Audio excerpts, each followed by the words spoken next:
Probably to cope with such distinguished speakers, I would need the help of the entire Council of Europe, because apart from Carolina Amoroso, whom we have already heard, and whose yes, but I remember very vividly, and she is a host of television in Argentine.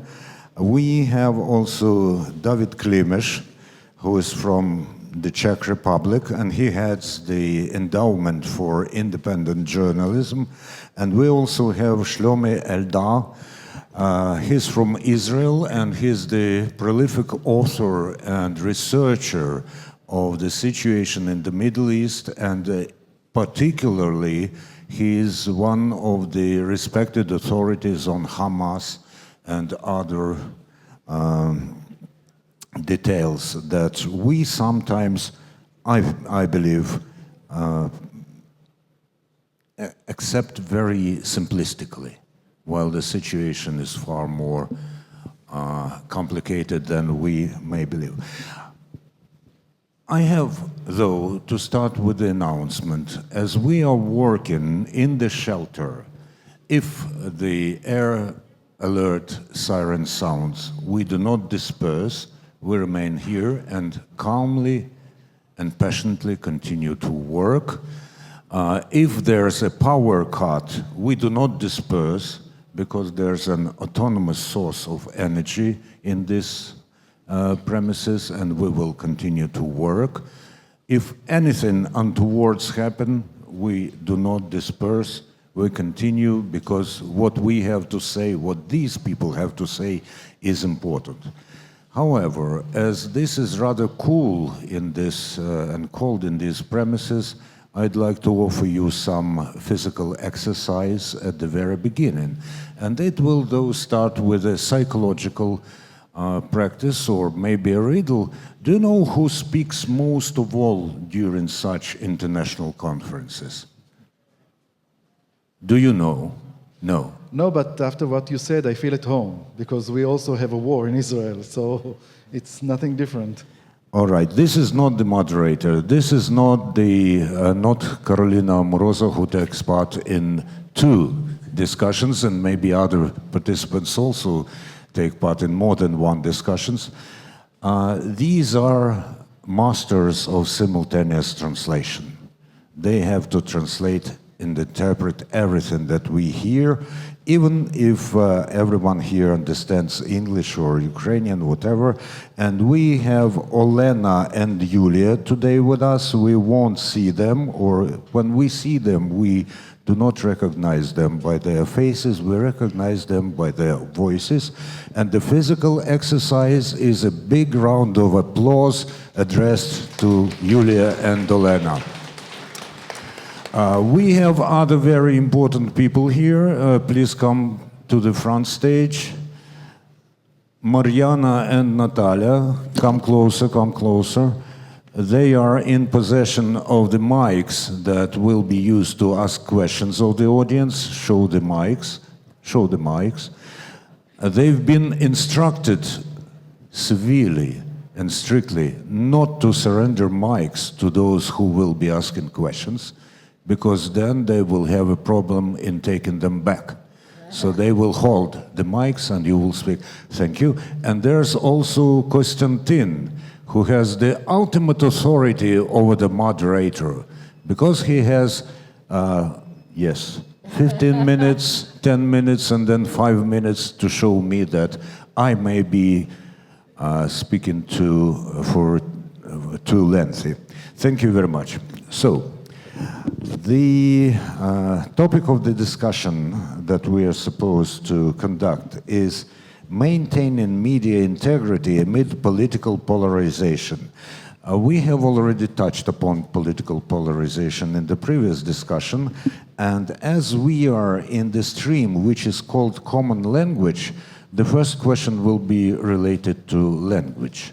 Because integrity has at least 2 primary meanings. This is wholeness, and this is honesty.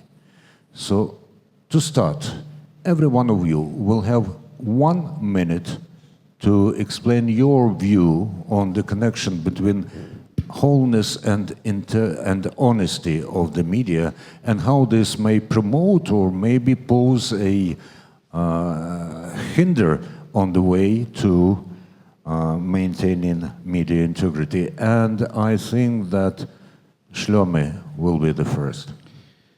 In one sentence, I think we have to understand that the media has interests. So the honesty is very important, but many times the interests win all the interests. Very interesting. Carolina. I think we have to be very honest about our blind spots, just to be able to tell our audience implicitly or even explicitly everything we cannot talk about because we cannot see, we cannot verify. I think that is as important as telling them what we can verify. Thank you very much. David? Okay. First of all, thank you very much for this invitation. My answer is that we need to find common language, and this common language in current digital era should have to find new tools. And I hope we will talk about how these new tools in digital era we can find, because without new tools for common language, we don't know how to find this honesty in the journalism in current days. Thank you very much. Different views, however, there's an overarching attitude of all our speakers, and I believe the audience to check, to verify, to clarify.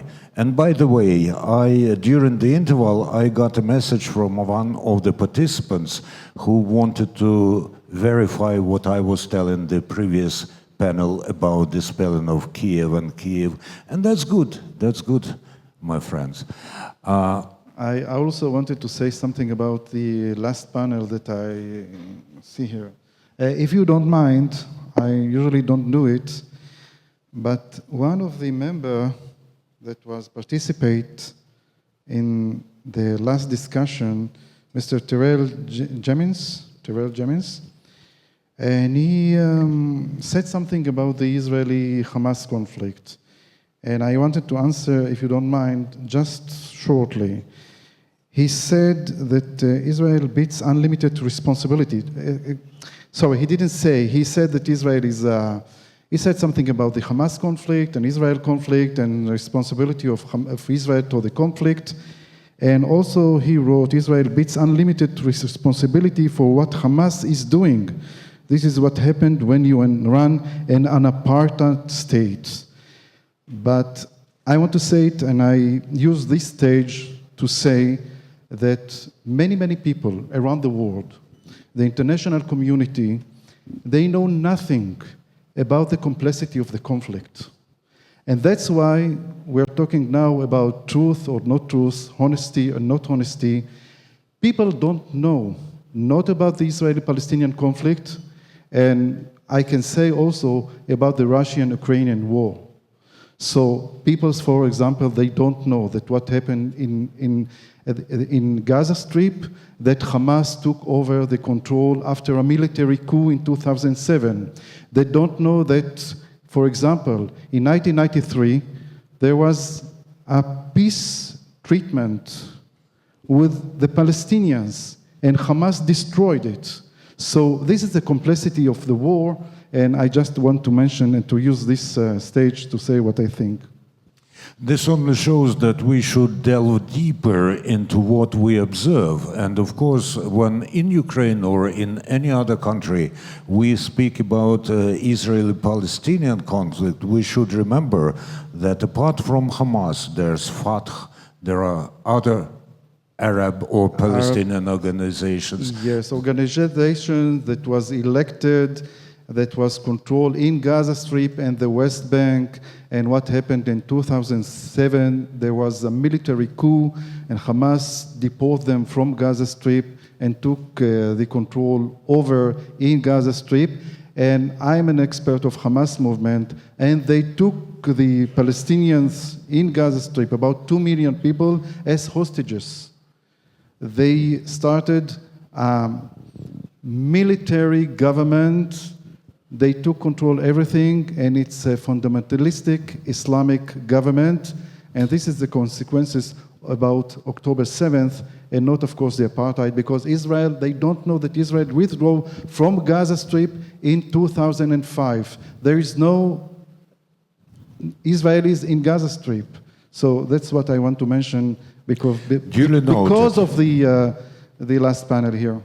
Duly noted, Shlomi, and this is one of the examples that shows that we cannot remain indifferent to any notion that is being spread, that we need to apply knowledge and expertise and our skills to try to explain.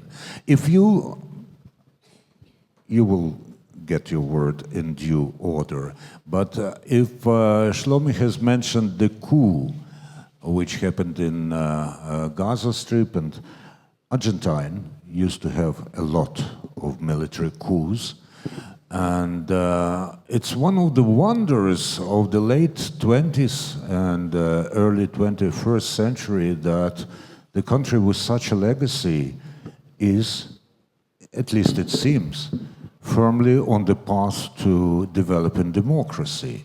And to do this, Argentine had to go through a very complicated process of telling the truth to yourself about what was happening in the country. As a person of huge media experience and as a citizen of this amazing country, what was the hardest thing that Argentines had to know about themselves? And what was the hardest thing that they had to tell the outside world about your country? Okay, that is a great question. And that also brings me back to an idea that I tried to develop on the first panel, which is that I do believe that journalism can embrace universal values, and human rights is certainly a huge chapter in that. Argentina has embraced the human rights cause. Then it became very ideological and almost directly related to a political party. There was a lot of political use on that in the last couple of decades, but I would like to stick to the very historical and valuable element, which is that Argentina judged its own repressors, its own oppressors, its own military leaders that went on with the coup, but that also are responsible for the disappearance, the torture, the children appropriation that you've probably heard about in the darkest chapter of our recent history. But that process of accountability is only possible in a country that wants to say nevermore. Actually, that is the phrase in Argentina, nunca más, nevermore to political violence as a valid language, as a valid way of discussing political differences. I think that the hardest thing we had to acknowledge as Argentinians is we had a culture of political violence. And I think one of the hardest things we had to acknowledge as well is that we were willing, or some of us were willing to defend democracy only when democracy represented the values we were willing to express. Right now, that is not a question anymore in Argentina. We embrace democracy, but we do acknowledge that democracy is very fragile. And I think I brought the cases of Venezuela, Nicaragua, and Cuba, particularly in the Venezuelan case. It used to be a case of a very strong democracy, a country full of inequalities, but it was a very strong democracy. And it's only a couple of decades since the beginning of of Chavez and the Chavism movement when Venezuela descended into, frankly, hell, not only in political terms, but also in social terms. So we have those very uncomfortable mirrors to look at ourselves at and to think that democracy is fragile and that we do still have that vein of political violence and of violence as a language and as a way of dealing with our differences. And I think those are ghosts that are always there. Every once in a while, a certain event reminds us that they're there and that we should be fighting them internally. It's almost an intimate matter for us. Before I hand the floor to David, I still have a question for you, and this is about the missing persons in Argentina. Yes. Because the issue of missing persons is very topical for Ukraine now. As a different, stems from a different source, external aggression, and there was internal fighting in Argentine. But how did you how did you deal with this, and what is more important, if I may say so, retaliation, justice, or knowledge? Well, I think justice. I think justice, there's always this infuriating aspect of a major human rights violation case like the Argentinian one that almost has almost speaks to that place inside of us that wants retaliation, that wants revenge, that wants to. But I think justice is more important because it helps us understand the complexity of a society where that happened, where that was possible. This was possible in a particular context, in a particular society. That I think is not the existing Argentinian society. I think we have a legacy of it, but it's certainly not the existing Argentinian society. I think one of the first elements to think about the missing people and a missing person is to not refer to them exactly as that. We should refer to them as that because it's what they are. But to refer to them as victims of political violence and to use names when we can use names. Because one of the elements that makes political violence possible is dehumanization, is taking the person out of the matter. And I think, at least from my area of expertise, if you call it, putting people in the center, putting humanity in the center, and putting names in the center is actually a way of battling with dehumanization, which is probably one of the first techniques that are used to lead us into the path of serious political violence and oppression. Thank you very much. Luckily, the Czech Republic managed to avoid, at least after 1968, the tragedies that befell Israel or Argentine and Ukraine for that matter. The Czech people, I like them for their inventiveness and for their thoughtfulness. Think of what they did with their language when they revived it. You know, they have hudba instead of music. They have divadlo instead of theater. They have tajemnik instead of secretary, and a lot of other examples. And this shows how they cherish what they have got and what they protected from foreign onslaught in different matters. Now, we have David Klimeš with us, who heads the Endowment for Independent Journalism, and this says that you should have an idea of what independent journalism is if you want to endow it. So, in your understanding, and maybe in average Czech's understanding, what independent journalism is?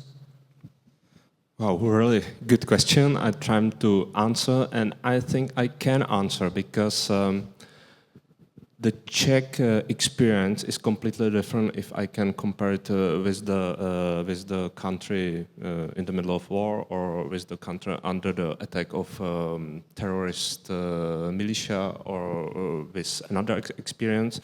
The Czech experience is about that we more or less accidentally went through the historical window of opportunity in 19th. And now we start to understand that we have to cope with this historical coincidence. By the way, now we have the best security and political guarantees in our history. But now if we see the example of fighting Ukraine, now we understand it's not without any victim with good deal with other neighbors. So this is the story we are trying to cope in the Czech Republic, and the independent journalism is the main infrastructure how to discuss about it.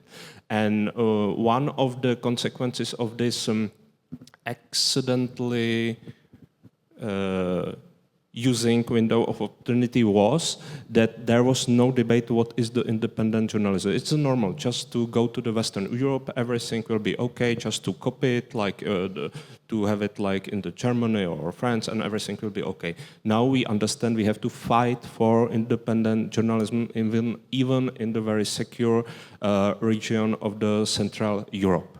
And our endowment fund for independent journalism was set up in 2016 because suddenly, we have now this discussion about what is the independent journalism, one of the biggest publishing house in the Czech Republic was bought by the high-level politicians and then Prime Minister of the Czech Republic. And I just want to share it. It's not so important like your stories, but the important is that now we understood that there is missing debate what is the independent journalism in relatively secure region of the Central Europe. And now we are in this discussion, and we think that it's necessary to support it. It's not normal. We have to fight about it, and then we have to talk about the tools, as I mentioned. What's the best tool, how to support independent journalism? I know that you are the chief of the Commission on journalistic ethics. Journalism ethics. That's great, and we have something like this in the Czech Republic. But I think again that we have to develop new tools. How to signal to the audience this is the more respectable and trustful media than other. And we have to develop it very quickly because even in the Czech Republic we know that the security and some kind of normality of European life is not taken for granted. How do you maintain relations with the public, and how do you use their knowledge and their awareness in this? Because I believe that close contact with the public and knowing what they need, what they want, and what you can offer is a key to journalism's integrity. That's a very good point. I fully understand that all the debates are focusing on something at the fringe of the media landscape, like disinformation, misinformation. In Ukraine, it's the matter of security, and well, I understand it. It's necessary to fight against it. But I'm afraid that we missed, at least in the Czech Republic, what is in the middle of journalism, what are the main ethical standards in mainstream media. And we have to ask audience what is their expectation, if we have the theories and tools that's okay for this digital era, and I have strong doubt about it. So we developed something new.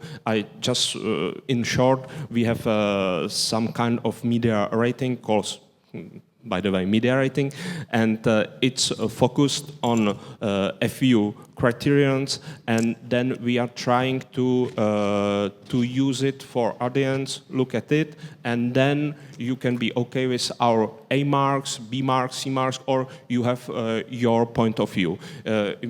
I understand you don't know this Czech media rating, but you know, for example, maybe NewsGuards or Journalism Trust Initiative or Trust Project and other kind of ratings. Very different approaches, but I think there is the same aim to find something that signal to audience in information house, this is better, this is worse, and it's absolutely okay if you disagree with our ABC marks, but this is the beginning of media literacy in 21st century, to think about it, that you have limited attention for media, so try to distribute it in the way you think it's the best for you and for your life. Thank you very much. Shlomi, Ukraine's and Ukrainians' attitude towards Israel used to be very, very ambiguous, I would say. The declarations were all for Israel, for friendship, but the legacy of Soviet propaganda for many, many decades, of course, cast a shadow on this. Yes. Suddenly, after the large-scale Russian invasion, I don't think this is a full-scale invasion yet, we came to love Israel very much, because we started, or many people started, to look at Israel as an example of perseverance and resilience in the face of a much stronger combined enemy. And in view of this, my question to you is related to the debate in Ukrainian Journalist Guild, which flares from time to time, whether it is possible to be objective when your country is being attacked. My answer to this is you cannot be neutral, but you must be objective. Yes. What's your interpretation? Let me first say something. I'm very honored to be here. I'm, during a war, I'm a war correspondent in Israel, and when I got the invitation to come here, I immediately said yes. I admire your courage. I admire your strong stage against the Russian aggression. And I think also that the Ukrainian people stand for Israel because they experience an aggression. There is a difference between the Russian aggression and the Hamas aggression against Israel, because I think that Ukraine fought for its existence, not Israel. Israel was attacked by a terror attack by lunatic that come to the settlements and butchered people, burnt bodies, killed children, babies, took hostages. 8 months old, a baby 8 months old was kidnapped to Gaza. All the family, they burned houses. But there is a difference. We don't vote against our existence because we are stronger than Hamas. And I think that the Ukrainian people who suffered aggression from a huge military power, you stand strongly. And we admired, I think I speak as an Israelis, we admire you of your courage, your strong stage. You did impossible mission, because I was in the United States when I first heard the Russian attack, and I was sure, I think all the world was sure that after 48 hours you will be captured by the Russian. And you did the impossible mission. And still now you stand for it. But still, I think the focus switched from the Ukrainian war to the Israeli-Hamas war. And now it's your mission to bring again the focus, because the war didn't end. And I want to tell you a personal story. My mother-in-law, she emigrated from Russia. She was born in Siberia under the Gulag. Her parents were arrested in the 50s or something. And she lives in Israel. My wife's parents were divorced. She married a Russian guy when she visited Moscow. And because for 20 years, he didn't study the Hebrew language, so he still understands only the Russian language. That's why they absorbed the Russian TV. And after the war started, and they watched the Russian TV, and she was sure that the aggression side is the Ukraine, because they consume the Russian TV. I must tell you that my wife, she did speak with her mother about 2 months because she was very angry about their opinion. But it's, for me, it's example the role of the media. When you hear a false, you usually believe it because, you know, it's a public channel, it's a very known channel, it's Fox News, it's CNN, or I don't know, BBC. And usually the ordinary people, they don't understand the nuances of the stories, what they false and what's facts, what's small facts and the interest of the media. Because the media today is a business. CNN is a business, Fox News is a business, BBC is not, but all the important outlets around the world, it's a business factory. They just factor news. So I think the war now, after a few years of the Ukrainian war, and for Israel after 8 months, we started a new war, the war of the media. We have to convince the world what is true and what is false. For example, I see the protest in the universities in the United States. My son studies in Glasgow, in Scotland, and he faces anti-Semitism. The demonstration starts there in October 8th, before the Israeli retaliation in Gaza Strip. So this is a consequences of force. The news, the outlets, the media is full of disinformation. And this is our mission, to put it in control, to say the truth, to say the facts, and fought for the facts. Very interesting that you mention that we have to explain and clarify, and some tools that you have in mind. Do they, to your mind and to your belief, coincide with what David was talking about, new tools? Shlomi and then David. Yes, I can tell you another example. You know, until 1992, there is in Israel only one channel, the public channel. And I can say that it was very democratic channel. I worked there. I'm too old to work in this channel. It was only one channel that investigated, criticized the government. There is satire program, make laughing about the politician. It was a public channel. In 1992, it was a revolution in the Israeli media and starts up private channels. Now we have 4 channels in Israel.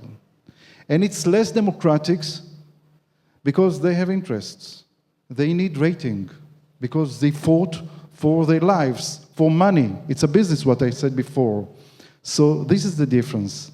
And I think that we have to understand, and the readers, the audience, the watch TV, they have to acknowledge that what they hear from the TV, it's not all the truth. For example, we have in Israel now a new channel, Channel 14, that support the government. By the way, in Israel was a revolution that the Israeli Prime Minister did. A channel that praised him. For example, 15 years ago, Sheldon Adelson, the American billionaire, founded a newspaper that all his mission to praise Netanyahu. We used to call it Bibiton because Bibi, his nickname is Bibi, so it's Bibiton, it's a newspaper of Bibi. So we have to understand now that today, in 2024, people watch any channel that they want to hear what they wanted to hear, not to get the facts. They don't want to be angry. They want to hear what they want to hear, or read what they want to read. And this is something that I think that we have to understand what is happening now to the media, especially during a wartime. During a wartime, we have a problem. For example, I give it more from my outlet, my Israeli channels. If you watch Channel 14, you are sure that Israel winning the war and everything is okay. And if you watch, for example, my channel 13, you can understand that not everything is good. And you have to criticize the Israeli policy, not now, even before and during the war. So this is the difference. Thank you very much. What Shlomi said when he mentioned all the truth reminded me of the oath that witnesses take in some jurisdictions when they place their hand on whatever holy book they have. And for me today, this is the program of the Lviv Media Forum, and say, I will tell truth, only truth, and nothing but the truth. But there's no demand to tell all the truth there. You know why? Because there's a clause which protects you from self-incriminating. Yeah. So my question is, when and how we shall tell all the truth, even if it is seemingly against our own interests, and how the new tools that David mentioned can help us in this. And then Carolina will reveal the gist of the notes that she's been taking all the time. So the question to you, all the truth and the new tools, do they help us or do they provoke us? That's the most important question, according to me, because we can spend the whole time about the truth, because it's the matter of our morality. That's about our basic approach, what we think is the truth about our life, and then we can talk about what is it in the media. But in our organization, with my colleague Teresa Teichmann here in audience, we need to find instruments how this true we can find, how we can define and we can defend in front of our audience, and then to have a good signaling for them. This is better media outlet, this is worse media outlets. Take it, you will see. The most basic instrument is very simple, to find what is the news in this outlet. You say that's the most simple question. We have the most news items around us if we see all histories, so this is the moment. But our instrumentalization is that not every news item is the new in the traditional way how we think about the role of media. So, for example, for us, it's not new media content if it's just follow-up of someone else's findings, or if there is something new from new stakeholders, but not relevant stakeholders. And another example is that for us, it's not the news if it's just monitoring other media, social media, even agencies.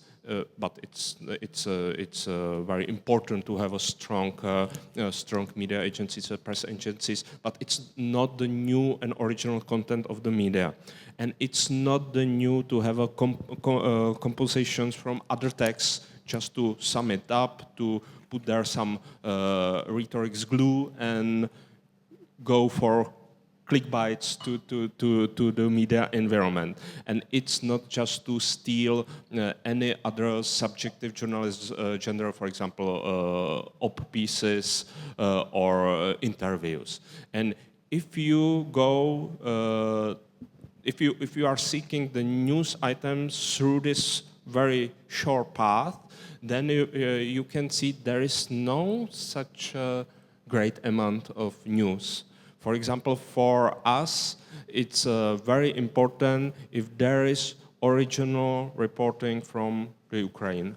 It doesn't matter if it's with some subjective leanings I like or I don't like, but it's really important that this medium has somebody here in this country, and this medium has original context. And I suppose that you know it's the reality of Ukraine. Yesterday somebody told me, yes, there was 5 TV staff teams 1 year ago. Now there is only one, and they are at the way back to their country. So from our approach with Clara, it's very important if it's new in the sense it's original, it's own, it's from the territory, you can touch it. It's very similar to your speech from the first panel. This is the real story from the jungle, and this is the real, and then we can talk about it. This is, I would like to sum it up that, okay, we can talk about truthfulness and battle of narratives and disinformation and misinformation, but let's go back to the basics. What is the news? And if there is somebody who is a brave reporter and go to the Israel, Ukraine, other conflicts in this world, that's very relevant, and you can see there we have many media items around us, but not very much journalistic news items as we used to acquire and think about it and to build the media world around us. Well, of course, back to the basics reminds me of something like, let's make journalism great again. And we know that there's a lot that can be done with slogans like this. And as a meticulous and responsible journalist, Carolina, you've been taking notes, and I saw that you've been taking notes while David was speaking as well. So I don't insist on starting with notes about David, but seeing that he remembers what you said during the first panel, you may consider this opportunity. So what's in those notes? Yeah, I would like to take up on that last idea of establishing a common ground. I think that there is a trick to misinformation and disinformation, which is to make us believe that there is no such thing as the truth. There is no such thing as the irrefutable. There's points of view. You would see this in very big propaganda machines like Russia Today, Hispan TV, Telesur in Latin America. They work on that ground where the truth is a relative value because nobody really tells you the truth. The truth should be an aspiration for journalism, even if we can't tell the whole truth. Because like I said at the beginning, one of the most important things to tell our audiences and to make very explicit to our audiences is that we have blind spots. There is information we cannot verify. There are places we cannot go, and therefore we are not authorized to assure certain things about what's going on in those places. But there are certain kinds of tricks that I have, spotted, and I think it has to do with a lot of what has been developed here.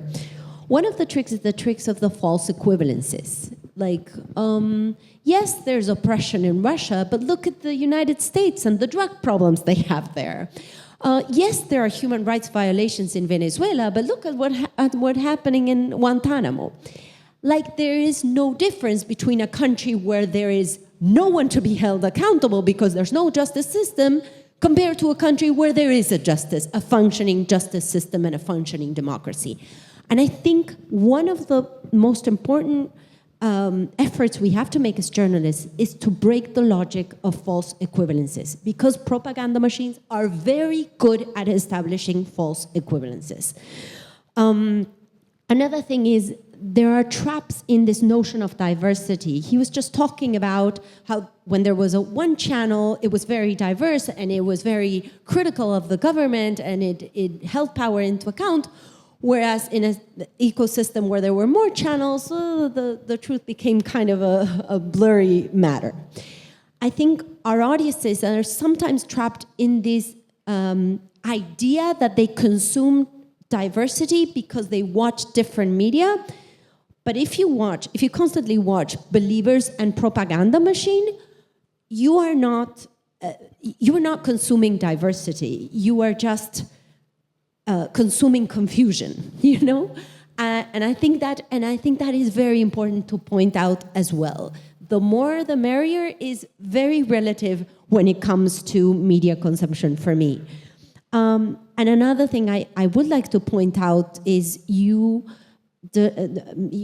kind of developed the idea of the importance of language in your first question when you talked about integrity. I think sometimes journalists, with this idea of neutrality, which I don't necessarily think is a value for journalism, I think objectivity is a value for journalism, truth is a value for journalism, and ethics is a value for journalism, but I'm not neutral when it comes to a government that violates human rights and the victims of human rights violations. I'm not standing in the middle. And I think that is a good quality of any journalist. So what I mean is, we sometimes come into the trap that if we use euphemisms, words that are empty of meaning, we are being more objective as journalists because we're conveying this idea that we're neutral, and that is utterly false. Calling the Russian aggression against Ukraine a military operation is using a euphemism to talk about another invasion of a country's sovereignty. And I don't think that makes good reporting. I think that is, deepening even more into the general confusion. Thank you, Shlomi. And we didn't talk about our threat of the journalism, the social media. Today, everyone is a journalist.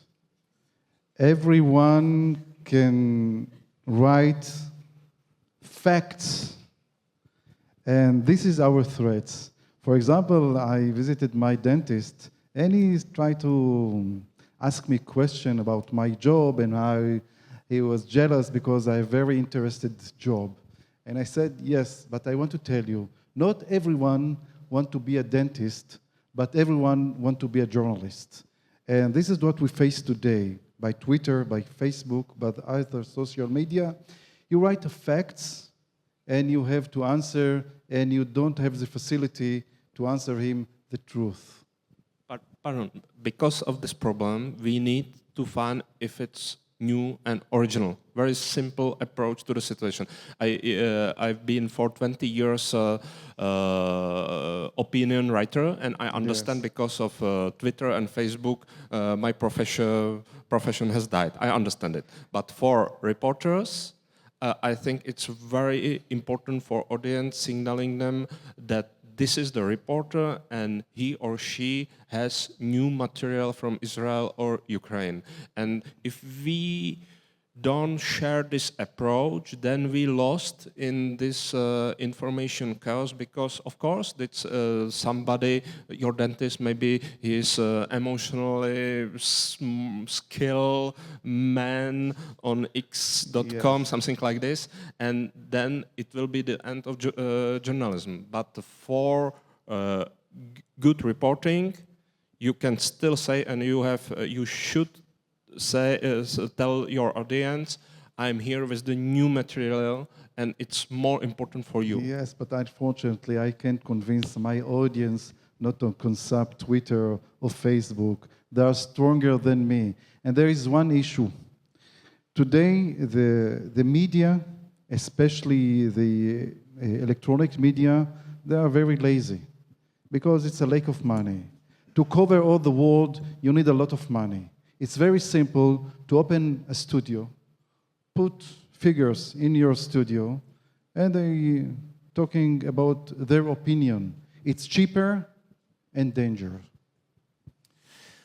I'm always amazed how experienced people say that something is new. Twitter and all this kind of stuff. Social media. What's new in social media? There have always been fences to which you could come with a piece of chalk and write whatever you want on there with your left hand or your right hand, depending whether you are ambidextrous or what. So I think that sometimes we exaggerate the newness or the scale of what we are facing. However, yes, if we hark back to history and remember how, for instance, in Maoist China, everyone was supposed to be a journalist with Dazibao and all this kind of stuff, it is a dangerous phenomenon. However, I still have to come across the research which tells us how many people, when consuming social media, actually go there for the news from respected television, radio, and newspaper channels, who now all have representation in social media. So when you say this is stronger than me, I say it takes some strength to admit this, but sometimes it's useful. I can tell you a story that just happened today. Please do. Small story. I have many friends in Gaza Strip because I was decades in Gaza Strip. There were a woman, she ran away from her violent husband to Israel. And she left her children in Gaza Strip. Israel attacked their houses. The attacking man that was a Hamas member was killed, and also the grandmother. And they were left in Gaza Strip, a young girl, 10 years old, and her brother, 16 years old, that I met about 40 years ago in Israeli hospital that Israel donated his bone transplant. And he was recovered in Israel hospital. And they were alone. I put a tweet in my Twitter. Israeli people donate money to save the children in Gaza during a war. Yesterday, I was reported they succeeded to brought them from Gaza to Egypt by the Israeli money that was donated by the Israelis. And they were left in Cairo alone. The money that was collected by the Israeli was only for 1 month to rent them a house, a small house or small room in Cairo. And I also tweeted yesterday a tweet in my social media account. And it was amazing.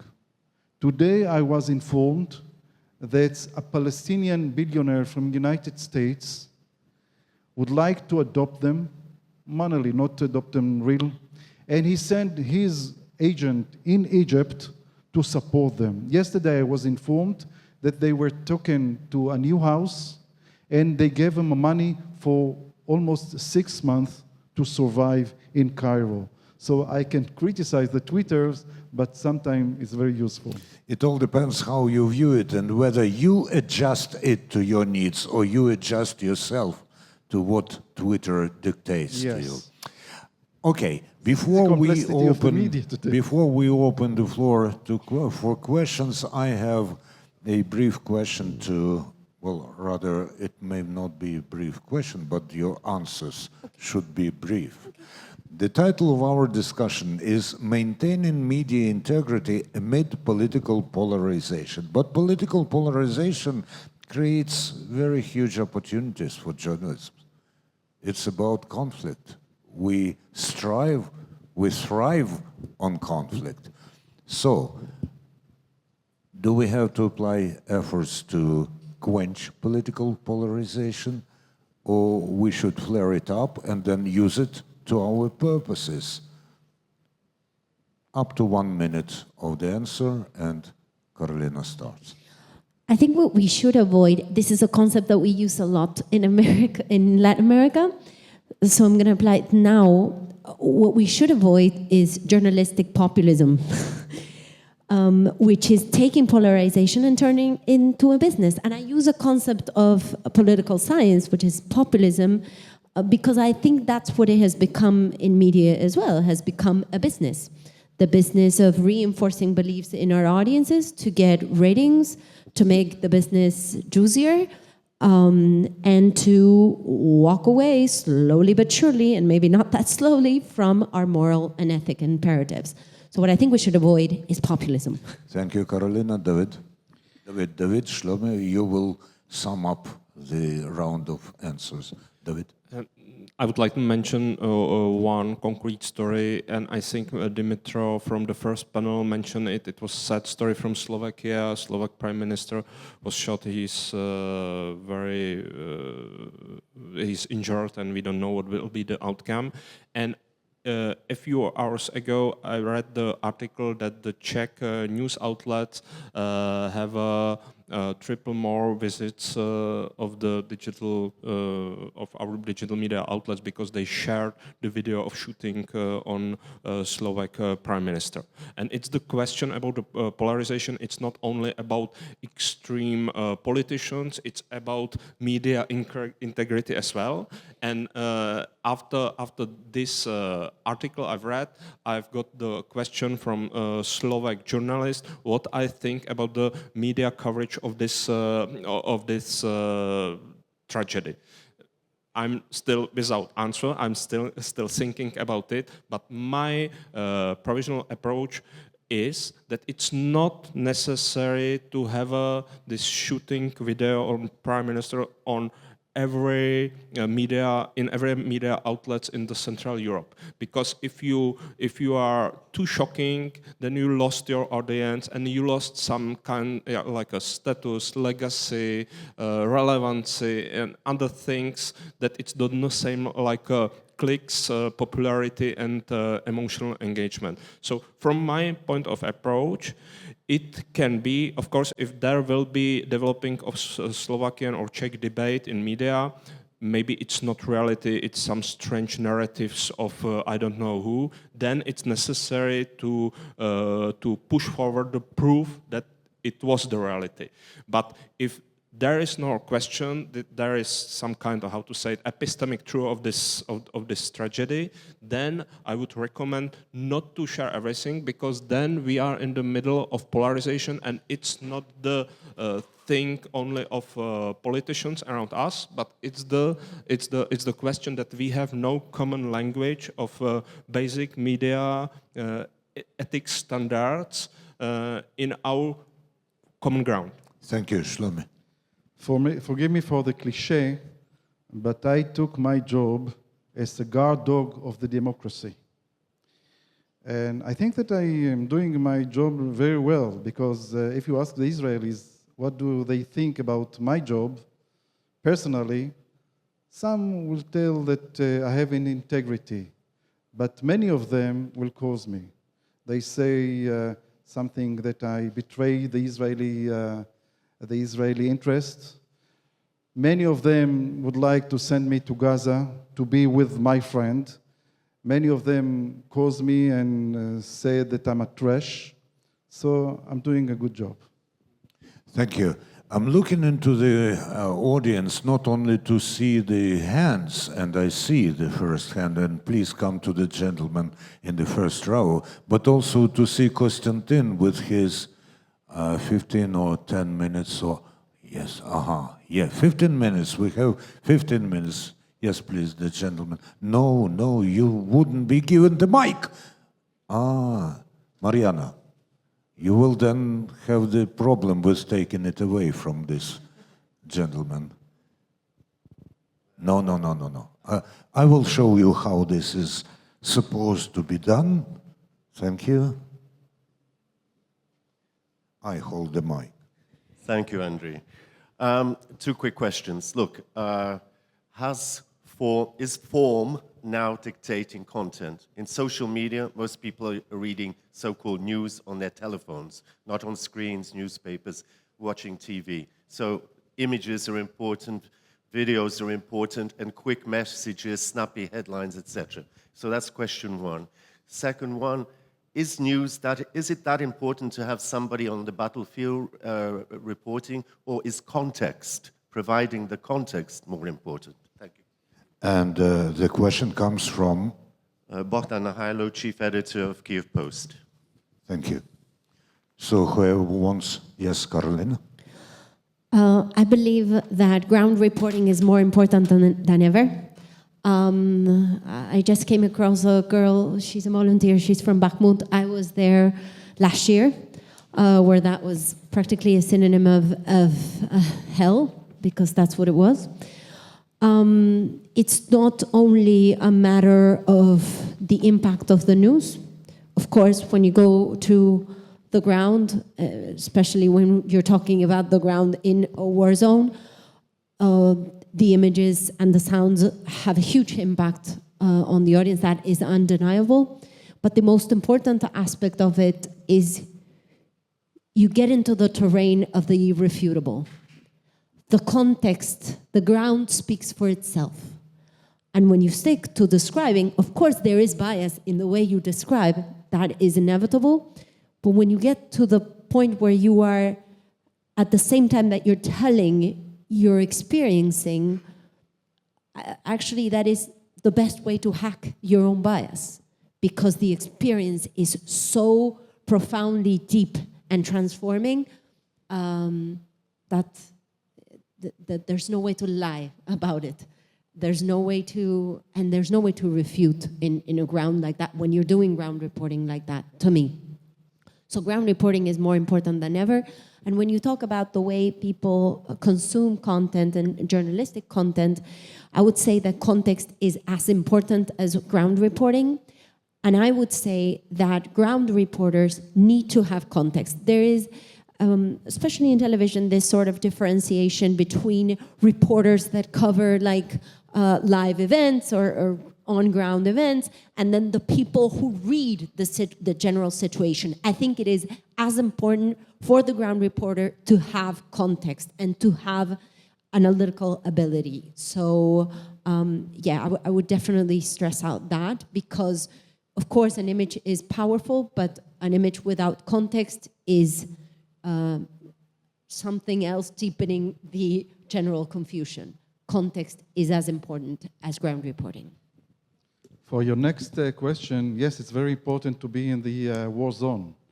I did it all my career, and since 2007, the Hamas military coup, I couldn't enter anymore to Gaza Strip, so that's why I couldn't give the news from Gaza Strip. For example, today, if I would be in Gaza Strip, I would show the Israeli audience that not all the population of Gaza are supporting Hamas. And it's something very important to show them. Because in Israel today, during the conflict, during a war, after October 7th, they assure all 2 million people in Gaza Strip supporting Hamas and supporting what happened in October 7th. And it's not. Thank you. David, do you want to chip in? Yeah, thanks very much for this question. Of course, that's true that the form is dictating the media world now. It's clear. Because of it, we have in our media rating and in other ratings around the world, not only the things about if it's new or not new, original, not original thing, but for example, for me, it's very important to look at the media content and to see if that medium is able still to divide news section and commentary section. I think it's the one of the most important things still to define. This is the something about reporting, objectivity or idle objectivity, and this is subjective news genre. This is, for me, I'm from old school, I think it's the journalism, and it's necessary to provide it to audience and to signal them, okay, you can have your social site, but this is the signaling. Maybe it's important, for example, in crisis, we can see in the Czech Republic, all these believers in social media and extreme emotional stories, in the crisis, they go back to the media of public services because they want to have some kind of reality check because it's important. So this is the first thing. The second thing, yes, I think it's important, and I agree with you, how important is to have something original. You can, how to say, touch this originality of the news. For example, one simple example. A few days before the full-scale invasion, I was the one of the Czech journalists that thought that's not possible, that there's nothing like a full-scale invasion. And I remember that I was the one from the 99% of Czech journalists who believe that that's not possible. And now I think, and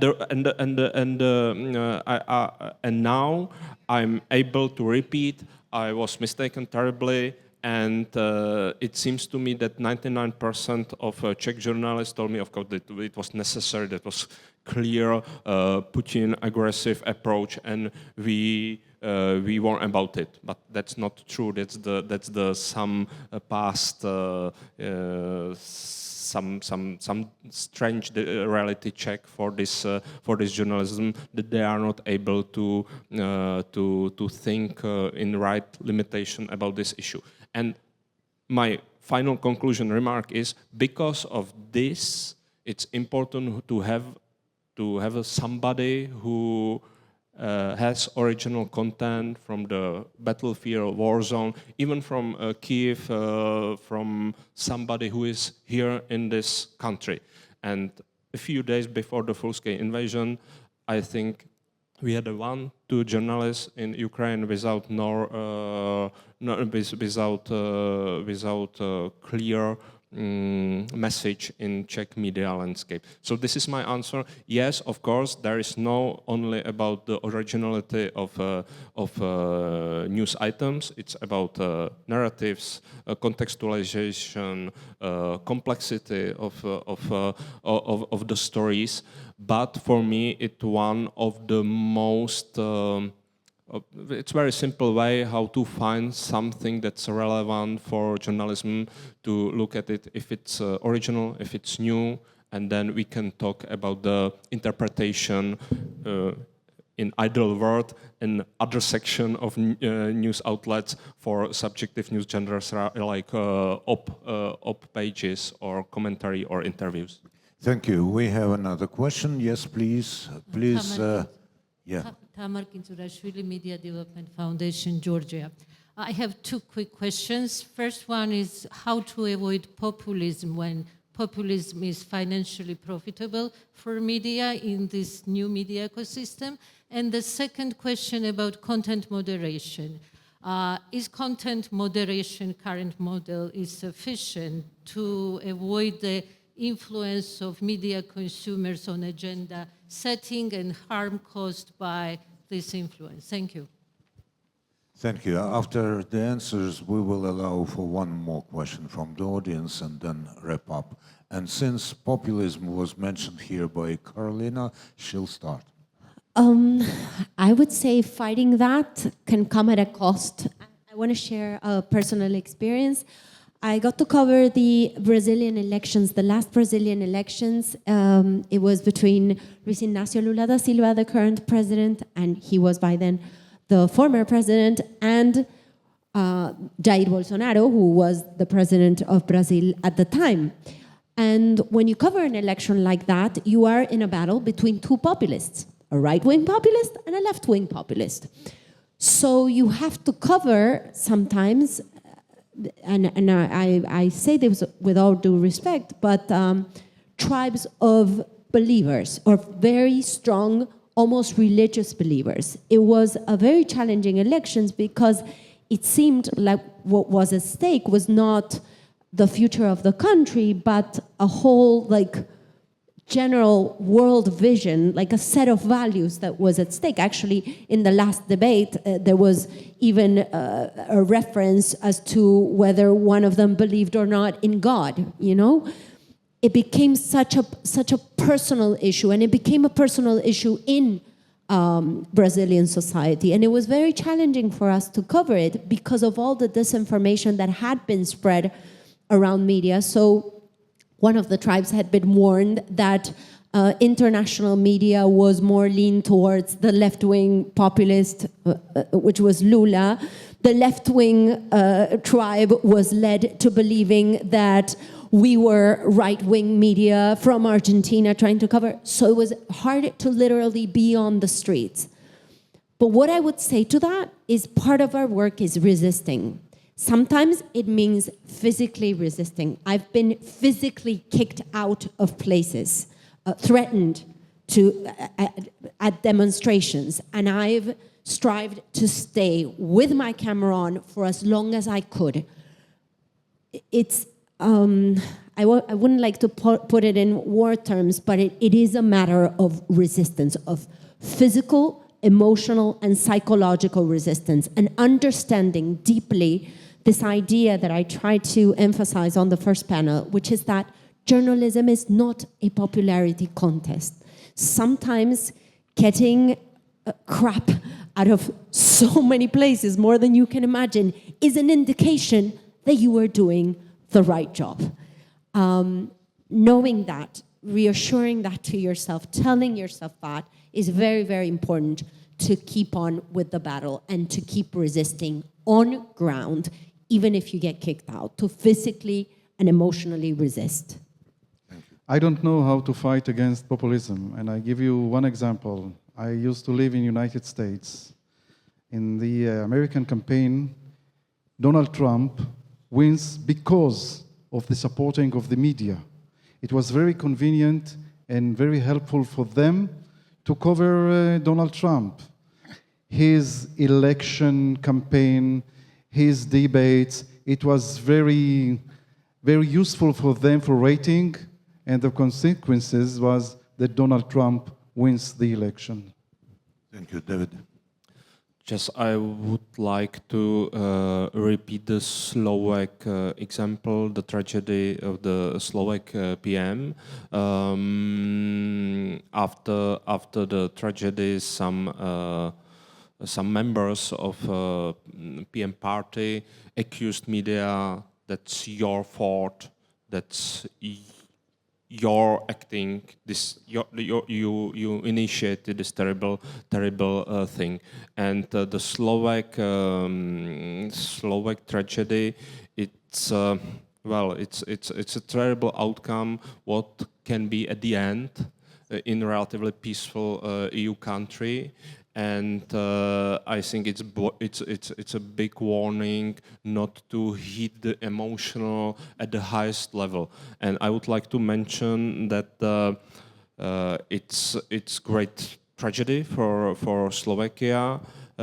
But at the same time, I would like to say that the media in the Slovak Republic was in impossible position for several months. That, for example, ruling coalition ban access of some of the biggest media in the press conferences of government.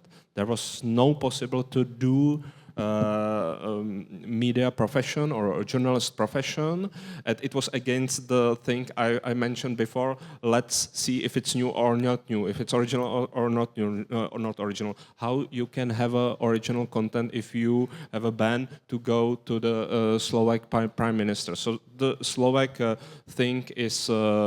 Slovak example, it's a great warning against the emotional heating atmosphere. The first thing, and the second thing, very shortly, I believe that the debate about the moderation of content on the biggest platform, there will be very shortly the step forward in the EU, and it can be example for other countries because we are in the middle of implementation of something called European Media Freedom Act, and we have another union legislation, and we are in the middle of debate if it's the censorship if it's necessary defending of our democratic system. I think the second option, and we will see.